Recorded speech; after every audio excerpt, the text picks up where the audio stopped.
لوگوں کو ان کی خواہشوں کی چیزیں یعنی عورتیں اور بیٹے اور سونے اور چاندی کے بڑے بڑے ڈھیر اور نشان لگے ہوئے گھوڑے اور مویشی اور کھیتی بڑی زینت دار معلوم ہوتی ہیں، مگر یہ سب دنیا ہی کی زندگی کے سامان ہیں اور اللہ کے پاس بہت اچھا ٹھکانہ ہے۔ اے پیغمبر، ان سے کہو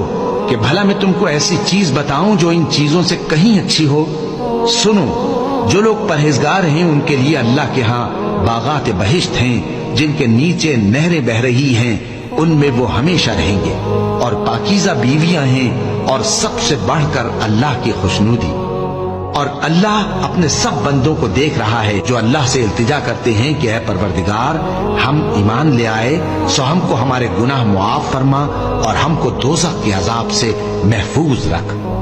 یہ وہ لوگ ہیں جو مشکلات میں صبر کرتے اور سچ بولتے اور عبادت میں لگے رہتے اور نیکی میں خرچ کرتے اور اوقات سحر میں گناہوں کی معافی مانگا کرتے ہیں۔